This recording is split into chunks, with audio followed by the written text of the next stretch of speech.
खरं तर आज काय बोलू मला खरंच सुचत नाही आहे. पुन्हा एक छोट्याशा लेकीचा जीव गेला आहे आणि काय काय न्याय कशाला म्हणू मला तेच कळत नाही आहे. कारण एक 27 वर्षाची छोटीशी मुलगी जिचं लग्न आत्ता फेब्रुवारीमध्ये झालं होतं आणि तो मुलगा देखील इंजिनियर होता. आता ही मुलगी जी होती ती डेंटिस्ट होती. आधी सेंट जॉर्ज हॉस्पिटलमध्ये तिने नोकरी केली 1 वर्ष. आत्ता गेले 6 महिने ते KM हॉस्पिटलमध्ये होती. आणि मी तिच्या दोन्ही कलिग्स ज्या होत्या डॉक्टर प्रणाली म्हणून तिच्याशी देखील मी बोलले. त्या दोघींचं असं म्हणणं होतं की ही साधी म्हणजे खूप साधी होती पण ती खूप स्ट्रॉंग होती. आत्महत्या करेल अशी बिलकुल ती मुलगी नव्हती. आणि आज आईवडिलांची परिस्थिती काय इतके ते काल त्यांना संध्याकाळी 6:45च्या आसपास जेव्हा कळालं ते बीडमध्ये एका लग्नात होते. तिथून ते पूर्ण रात्र हे करून वरळी पोलीस स्टेशनमध्ये आले आणि त्याच्या आधी त्यांना आज मुलीला अशा अवस्थेत नायर हॉस्पिटलमध्ये बघावं लागलं. काय बोलावं मला कळत नाही आहे. थोडंसं पोलीस स्टेशनमध्ये आज आता FIR व्हायला थोडा वेळ लागला कारण आधी त्या एका स्टेटमेंटमध्ये तिने आत्महत्या केली असं लिहिलं होतं.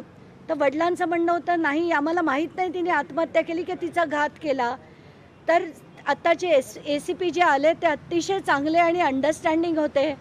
त्यांनी ताबडतोब मी त्यांना इन्सिस्ट केलं की तुम्ही हे करेक्शन करा. तर त्यांनी ताबडतोब ते करेक्शन करून त्याच्यात आत्ताच्या घटकेला हा जो FIR आहे तो सेक्शन 108, 85, 352 आणि 351चा 2 म्हणजे आत्ताच्या घटकेला त्यांनी जरी तो आत्महत्या करण्यास प्रवृत्त केलं असा जरी केला असेल तरी तो FIR जो आहे तर त्यांचं असं म्हणणं आहे की आता याच्यानंतर पोस्टमॉर्टम होईल आणि त्याच्यात जर कळलं की ते घात झाला असेल तर आम्हाला तो ताबडतोब आम्ही सप्लिमेंटरी FIR करून 302चा गुन्हा करू असं त्यांनी आता आश्वासन दिलं आहे. आणि ते फॅक्ट आहेत जे मी 2 गव्हर्नमेंटचे PPs आहेत त्यांच्याबरोबर देखील कन्फर्म केलं आहे. तर खूपच हे म्हणजे डोकं सुन्न करणाऱ्या गोष्टी होत आहेत महाराष्ट्रात. आणि कुठेतरी असं वाटतंय की अशी जी लोकं आहेत यांना काय म्हणायचं शिक्षा झाली पाहिजे. पुन्हा पुन्हा आपण तेच तेच तेच तेच बोलतोय. पण तरी एकानंतर एक आधी वैष्णवी झाली मग संपदा झाली. संपदा देखील बीडचीच होती आणि आज ही गौरी देखील बीडचीच आहे. आणि दोघींनाही आई वडिलांनी काबाड कष्ट करून उच्च शिक्षित केलं आणि त्यानंतर हे जर सगळं होत असेल तर लोकांना ना खरंच ही मानसिकता आपण बदलण्यासाठी काहीतरी प्रयत्न करणं फार फार फार गरजेचं आहे. मला पुढे काय बोलावं सुचत नाही आहे. पण ती एवढी स्ट्रॉंग मुलगी होती तिने आत्महत्या केली असं वाटत नसेल. हिचं नाव गौरी पालवे होतं आणि हा जो व्यक्ती होता आनंद गर्जे हा पंकजा मुंडे मला खरं त्याच्यात राजकारण आणायचं नाही आहे. मला दुःख हे का होतं आहे की पंकजा मुंडे यांना तर रात्री कळलं असेलच पण तरी त्यांनी पोलिसांना फोन करून निदान चांगली कारवाई करा आणि तो माझा PA असेल तरी त्याच्यावर कारवाई झाली पाहिजे असं म्हणणं अपेक्षित तेवढं तरी म्हणणं अपेक्षित आहे. ते त्यांनी म्हणावं अशी मी त्यांना विनंती करते.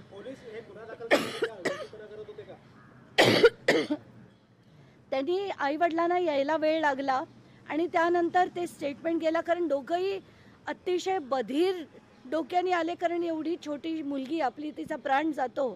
त्यामुळे दिरंगाई झाली असं मला म्हणता येत नाही. वेळ नक्कीच लागला कारण आले ते सकाळी 3:30च्या आसपास आणि आत्ता 11:30 वाजता फायनली हा FIR जसं मी म्हटलं त्याच्यात आधी ती एक आत्महत्या करणार असं जे आत्महत्या केली असं जे म्हटलं गेलं त्याच्यावर मी आणि तिच्या वडिलांनी दोघांनी स्ट्रॉंग आक्षेप घेतला की जे सत्य आहे तेच तुम्ही लिहा असं जे म्हटलं. तर आत्ताच्या घटकेला हा जो सेक्शन लावण्यात आला आहे तर शेवटचा मी मुद्दाम वाचून दाखवते. आनंद गर्जे यांनी बहीण शीतल भगवान गर्जे आता हे पण मुद्दाम सांगते त्यांची जी बहीण होती शीतल आंधळे तिचा आईचं आणि वडिलांचं दोघांचं असं म्हणणं आहे की जेव्हा ही गौरी तिच्या नंडेला सांगायची तर नंदन म्हणायची तुला नांदायचं आहे तर नांद नाही तर आम्ही त्याचं दुसरं लग्न करून घेऊ. हे काय लोक बोलतात का अशी बोलतात का असं वागतात. तर आत्ताच्या घटकेला हे जो FIR आहे तो तिघांच्या विरोधात झालेला आहे.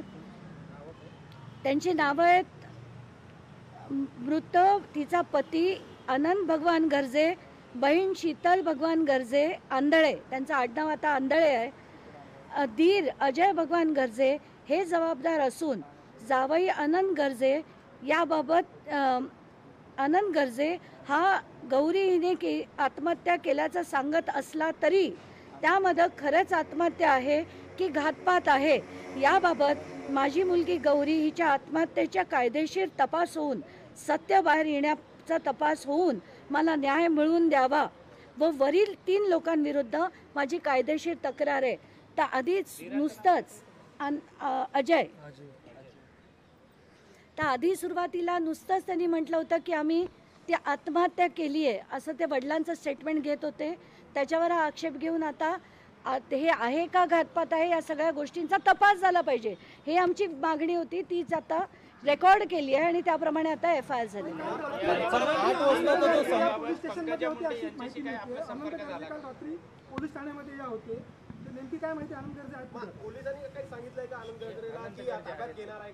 आत्ताच्या घटनेला त्यांनी काहीच स्पष्टता दिली नाही. हाच प्रश्न मी पोलिसांना विचारला की आत्ता तो कुठे आहे, त्याला अटक झाली आहे की नाही. तर म्हणे आम्ही त्याला अटक करू. त्याचं मला वाटतं जसं तुम्ही म्हणतात पोलीस स्टेशनमध्ये होता तर आत्ताच्या घटनेला ती कसलीही क्लॅरिटी त्यांनी मला दिलेली नाही. पण त्याला आम्ही अटक करू असं सांगितलं आहे. त्याचा मोबाईल जप्त झाला आहे की नाही, तिचा मोबाईल घेतला आहे की नाही, या सगळ्या गोष्टी मी विचारल्या आहेत पण अजूनपर्यंत स्पष्ट उत्तर पोलिसांनी दिलेलं नाही. आत्ताच्या घटनेला मला काहीच माझं काहीच बोलणं झालं नाही आहे. पण मी माध्यमांच्या यांनी विनंती करते त्यांना की त्यांनी एका मुलीसाठी तरी आता उभं राहावं आणि सांगावं की याच्यावर माझा PA असला तरी त्याच्यावर सक्त कारवाई झाली पाहिजे.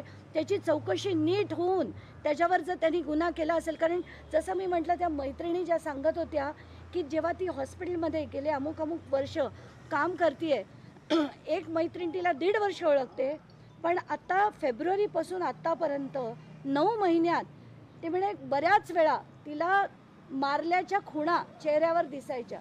म्हणजे तिला मारहाणी नेहमी होत होती. हे जेव्हा कळतं तेव्हा दुःख होतं मला की काय बोलावं. आणि काल ती ड्युटीवर होती, 1 वाजेपर्यंत ती ड्युटीवर होती. त्यानंतर ती घरी गेली आणि संध्याकाळी 6:30ला जर हे कळलं असेल तर त्या 5 तासात काय झालं. पोलीस ठाण्यामध्ये काही असं त्रास दिला जातोय किंवा असं काही गुन्हा दाखल आधी कुठे केला होता का? नाही, तिने गुन्हा नाही. आत्ताच्या घटनेला अशी काही क्लॅरिटी नाही आहे पण तिने केला नव्हता एवढं नक्की, कारण मैत्रिणींना नक्कीच माहिती असतं. अशी माहिती मिळते तिला काहीतरी डॉक्युमेंट्स वगैरे मिळाले होते त्यामुळे संशय होता. तर या संदर्भामध्ये तिने आपल्या आईवडिलांची काही सांगितलं होतं का किंवा आईवडिलांनी याबाबत त्या मुलीला काही सांगितलं होतं का? तर तिचं असं म्हणणं होतं की ती आधी ज्या BDD चाळीत राहायची तिथून त्यांना जेव्हा नवीन मोठ्या टावरमध्ये जेव्हा त्यांना शिफ्ट करायचं होतं तेव्हा त्या पॅकिंगच्या वेळीस तिला काही पेपर मिळाले ज्याच्यात एक किरण इंगळे नावाची कोणी बाई होती, ती तिचा गर्भपात करण्यासाठी जेव्हा हॉस्पिटलमध्ये नेण्यात आलं होतं त्याच्यात तिच्या नवऱ्याचं नाव अनंत गर्जे लिहिलेलं होतं. आणि हे तिला पेपर मिळाल्यावर त्यांचे वाद वाढत गेले आणि त्यातनं हे सगळं झालंय असं वडील आणि आई दोघांनीही मला सांगितलेलं आहे. ही सर्व घटना घडल्याच्या नंतर पंकजा मुंडेंनी स्वतः मुलीच्या आईवडिलांना किंवा नातेवाईकाला काही संपर्क साधला का? मला नाही माहिती. कोणी सांगितलं का? नाही, मला नाही माहिती. त्यांनी केला असेल तरी मला माहीत नाही. त्यामुळे आत्ताच्या घटनेला मी काही म्हणू शकत नाही. फक्त एवढंच म्हणायचं आहे की पंकजा मुंडेंनी निदान या प्रकरणात तरी आईवडिलांची साथ द्यावी अशी विनंती करते मी त्यांना. त्यांचं म्हणणं आहे की काल रात्रीचा मी CDRसाठी अर्ज दिलेला आहे. तर आत्ता CDR काही वेळात येईलच त्यांच्याकडे. त्याच्यावरनं टावर लोकेशन्स इतर गोष्टी त्यांना आता मिळतील त्याच्यातनं. जी अंजली दमानिया यांनी आता माध्यमांना प्रतिक्रिया दिलेली आहे. पंकजा मुंडे यांचे PA अनंत गर्जेंच्या पत्नींनी आत्महत्या केलेली आहे. तर यावर आता अंजली दमानिया यांनी निराशा व्यक्त केली. तर ही आत्महत्या नसून हत्या केल्याचा नातेवाईकांनी आरोप लगावलेला आहे. गौरी आत्महत्या करेल अशी मुलगी नव्हती असं देखील दमानिया म्हणाल्या. तर काही महिन्यांपूर्वीच गर्जेंचं लग्न झालं होतं.